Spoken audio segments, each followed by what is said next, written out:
Ramadhani TV, Mutiara Islam, menyinari jiwa, mengajarkan hikmah dengan kalam Allah. Assalamualaikum warahmatullahi wabarakatuh. Berjumpa lagi di channel @salamadani TV. Saluran yang menyajikan berbagai info keagamaan, baik tauhid, syariah, ibadah, maupun muamalah. Setiap episode menyajikan sesuatu yang menarik untuk memenuhi kebutuhan Anda. Channel ini diproduksi oleh Strategic Communication Center, SCC, Fakultas Ilmu Komunikasi Universitas Islam Bandung, Fikom Unisba. Terima kasih atas dukungan Anda dan selamat menikmati, semoga bermanfaat. Wassalamualaikum warahmatullahi wabarakatuh. Nama sebagai pesan komunikasi, dari Shakespeare hingga tradisi Islam. What's in a name? That which we call a rose. By any other name, would smell as sweet. Kalimat demi kalimat itu, Shakespeare tuliskan dalam kisah percintaan tragis Romeo dan Juliet. Kita tahu bahwa akhir kisah cinta Romeo dan Juliet itu berakhir duka. Sebenarnya, William Shakespeare tidak mengatakan nama itu tidak penting, seperti dugaan kita atau banyak orang selama ini. Ia ingin tunjukkan bahwa sebuah nama keluarga yang melekat pada Romeo dan Juliet membuat keduanya tak dapat bersatu. Hanya gara-gara mereka dilahirkan di keluarga yang saling berseteru selama bertahun-tahun, kisah cinta mereka berakhir duka. Montagu dan Capulet, nama keluarga yang menjadi petanda, barrier, atau pembatas hubungan keduanya. What's in a name? Menjadi ungkapan yang sangat satir. Islam mengajarkan bahwa nama adalah doa. Al-ismu ad-du'a. Dalam nama terkandung sebuah doa. Nama berisikan keinginan, visi, cita-cita, dan terutama harapan. Apakah nama itu menggunakan bahasa Arab, Inggris, Yunani, Indonesia, Portugis, Spanyol, Jawa, Sunda, atau manapun, tetap saja ada doa dan harapan di dalamnya. Sangat wajar bila nama menjadi sangat penting bagi siapapun di dunia ini. Orang tua yang memberikan nama anaknya Putri, berharap anaknya seperti seorang putri. Cantik bagaikan putri, berhati bersih, tulus, penyayang, bermartabat, dan disukai oleh banyak orang. Yang mereka diberi nama Balkis, diharapkan menjadi wanita cantik, rupawati, memesona, meluluhkan hati pria, terhormat, memiliki karisma, serta bijak dan adil bila memiliki kekuasaan apapun bentuknya. Rasanya tak mungkin bila orang tua memberikan nama yang memiliki arti kurang baik untuk anaknya. Hanya karena ingin tampak islami misalnya, orang tua memberi nama anaknya dengan Al-Baqarah, alias sapi betina. Sapi itu sangat bermanfaat, tapi jarang perempuan di Indonesia diberi nama yang memiliki keterkaitan dengan hewan. Berbeda dengan orang Indian yang banyak menggunakan nama binatang untuk nama mereka, elang putih, beruang merah, dan lainnya. Yang lebih parah lagi, bila seseorang yang jarang mengaji, lalu membuka Al-Quran. Niatnya baik, ia ingin nama anaknya tampak islami. Kebetulan ia membuka surat Al-Lahab. Diputuskanlah nama anaknya dengan Al-Lahab. Padahal Al-Lahab mengandung makna yang tidak baik, orang yang merugi. Abu Lahab adalah paman Nabi yang paling sering mencelakai Nabi. Azab yang sangat pedih ditimpakan pada Abu Lahab karena kejahatannya yang luar biasa pada Nabi. Ada orang tua yang memberikan nama Abu Yazid, tetapi sebagian orang menghindarinya karena nama itu dianggap memiliki keterkaitan dengan sebuah sejarah kelam. Abu Yazid dianggap sebagai pihak yang menyebabkan terbunuhnya Husain, cucu dari Rasulullah. Meski ada pihak yang menyangkal keterlibatan Abu Yazid dalam peristiwa di Padang Karbala itu. Kalaupun ada orang yang menggunakan nama Abu Yazid, barangkali diambil dari nama seorang sufi besar, Abu Yazid Al-Bustami. Bagaimana dengan mengganti nama setelah remaja atau dewasa? Misalnya mengganti nama Bahru menjadi Edi, Prihatono menjadi Prihatono, atau menjadi Hartono? Hal itu dibenarkan bila nama sebelumnya mengandung arti yang kurang baik dan mengganti dengan yang lebih baik. Rasulullah pernah mengganti nama beberapa sahabat dan anak mereka. Mengganti nama. Dari Abdul Hamid bin Jubair bin Saibah, ia berkata, "Aku duduk bersama Sa'id bin Al-Musyaibib. Lalu ia menceritakan kepadaku bahwa kakeknya Hazan datang kepada Nabi. Nabi bertanya, 'Siapa namamu?' Ia menjawab, 'Hazan.' Nabi berkata, 'Kamu adalah Sahal.' Namun ia berkata, Aku tidak akan mengganti nama yang ayahku berikan. Ibnul Musyaibib berkata, kesedihan itu tetap pada kami setelah itu. Hadis riwayat Bukhari. Terdapat pula beberapa riwayat lainnya perihal Rasulullah yang mengganti nama anak dari sahabat.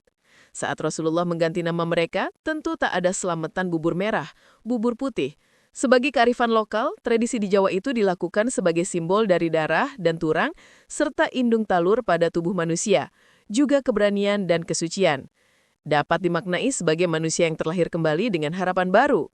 Di kalangan artis, gonta-ganti nama seolah menjadi keharusan untuk mengubah nasib. Minimal nama tersebut terasa lebih memiliki nilai jual, nama yang promotif. Mulan Kuak mengganti nama dengan Mulan Jamilah. Saiful Jamil menambah satu huruf I pada namanya, menjadi Saiful Jamil.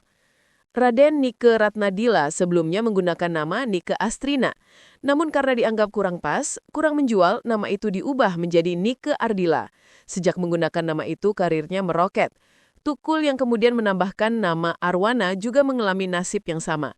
Joko Widodo, mantan Presiden RI pun dulu sempat diberi nama Mulyono. Namun karena sering sakit, digantilah dengan nama yang disandangnya hingga sekarang. Berikut daftar nama artis yang sudah diganti. Ainur Rohimah menjadi Inul Daratista. Alfian Syah menjadi Komeng. Bambang Reguna Bukit menjadi Bams Samsons. Barata Nugraha menjadi Polo. Chandra Pratomo Samyaji menjadi Aji Masaid. Derita menjadi Rita Sugiarto. Dewi Muria Agung menjadi Dewi Persik. Dida Diah Daniar menjadi Dian Pias Sesa. Juhri Masjan menjadi Jojon. Edi Supono menjadi Parto Patrio. Eko Indro Purnomo menjadi Eko Patrio. Hartini Erpi Nurjanah menjadi Ike Nurjanah. Iis Dahlia menjadi Iis Dahlia. Krisman Rahardi menjadi Kris. Medina Maimunah menjadi Memes. Nastiti Karya Dewi menjadi Niki Astria. Raden Ajeng Dewi Pujiati menjadi Dewi Yul. Raden Rizky Mulyawan Kertanegara Hayang Denda Kusuma menjadi Dik Doang. Sigit Purnomo menjadi Pasha Ungu. Siti Hodijah menjadi Ayu Ashari. Sudarwati menjadi Titik Puspa. Teku Adif Fitria menjadi Tompi. Toto Mariadi menjadi Tarzan. Virgiawan Listanto menjadi Iwan Fals. Wahyu Setianing Budi menjadi Yuni Syara. Wicaksono Abdul Salam menjadi Roy Marten. Wulan Sari menjadi Mulan Kwok, Mulan Jamilah. Rusiana menjadi Yana Julio. Kemudian pertanyaan yang muncul, apakah perubahan nasib mereka itu karena nama? Sekali lagi nama adalah doa. Nama yang baik menjadi doa yang baik. Pada nama terdapat harapan. Nama yang baik adalah harapan yang baik. Tidak serta-merta mengubah nama, maka nasib pun berubah drastis. Tetap saja ada kerja keras di dalamnya. Tanpa ikhtiar, usaha untuk mengubah nasib semuanya tak akan terwujud. Nasib tak akan berubah begitu saja dengan mengucap simsalabim. Bisa saja pada nama ini berlaku hukum nubuat yang dipenuhi oleh diri sendiri. Kesadaran seseorang akan nama yang diberikan orang tua dengan sendirinya membuat pemilik nama berlaku sebagaimana nama yang disandangnya. Orang yang menyandang nama Muhammad berusaha untuk berperilaku sebagaimana nama yang dimilikinya. Lalu kenapa ada orang yang memiliki nama yang baik, tetapi kok jadi orang jahat? Nama bukanlah satu-satunya ukuran bagi seseorang akan menjadi baik atau tidak. Ada faktor lain yang turut mempengaruhi seperti pola asuh, pergaulan, juga asupan. Orang tua yang salah mendidik anak, pergaulan anak yang dibiarkan tanpa pengamatan atau pengawasan, dan asupan makanan yang tidak jelas kehalalannya dapat mempengaruhi diri pemilik nama. Seperti kisah seorang sufi yang dicibir oleh seorang pejabat karena anak sufi itu menjadi seorang pemabuk. Anda taat ibadah, tapi anakmu menjadi pemabuk, cibir seorang pejabat. Betul tuan, dia jadi pemabuk. Semuanya baik-baik saja, sampai suatu hari ia memakan makanan kiriman Anda. Maksudnya, anaknya itu begitu setelah makan makanan yang tidak jelas kehalalannya dari pejabat itu.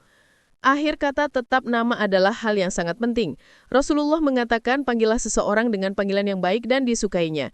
Kita dilarang memanggil seseorang dengan umpatan, apalagi dengan sebutan binatang atau istilah apapun yang buruk dan tidak disukainya. Parahnya, kelompok milenial pada zamannya pernah memanggil kawan dengan nama bapaknya masing-masing. Cerita ini biasanya selalu dikenang banyak orang. Nama bukanlah sekumpulan huruf mati tanpa arti. Nama mengkomunikasikan sebuah pesan. Nama itu doa, berisikan cita-cita dan harapan. Jadi, siapa bilang nama itu tak penting dan tak ada artinya? Demikian episode kali ini, semoga konten ini memberikan inspirasi untuk kita semua. Tolong dukung channel agar kami tetap kreatif dan produktif. Terima kasih. Wassalamualaikum warahmatullahi wabarakatuh.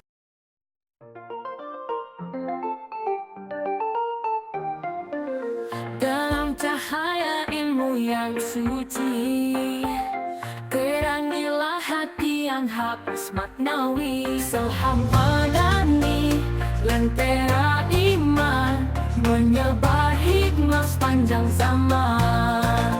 Selhamadani TV, mutiara Islam, menyinari jiwa, mengajarkan hikmah dengan kalam Allah, penyejuk hati, menggapai ridha ilahi. Alunan zikir menggetarkan rindu, mengajak hati kembali bertamu pada cahaya kasih ilahi, membawa damai sejati. Mari bersama teguhkan iman, ikuti sunnah, raih keberkahan dengan ilmu, amal dan doa, menuju surga yang dijanjinya. Selhamadani TV, mutiara Islam, menyinari jiwa, mengajarkan hikmah dengan kalam Allah, penyejuk hati, menggapai ridha ilahi.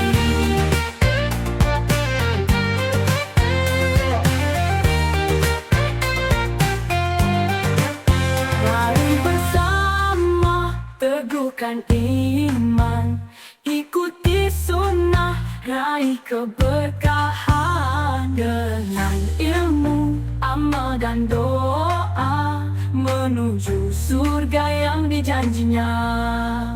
Selhamadani TV, mutiara Islam, menyinari jiwa, mengajarkan hikmah dengan kalam Allah, penyejuk hati, menggapai ridha ilahi. Ya Allah, bimbing langkah kami di jalan lurus penuh rahmat-Mu. Selhamadani terus berseri, menjadi cahaya hakiki.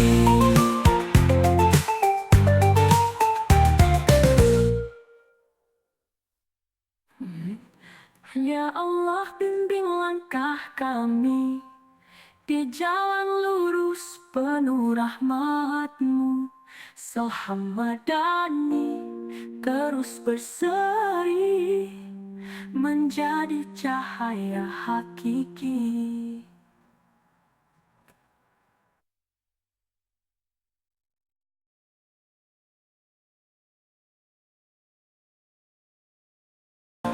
Selhamadani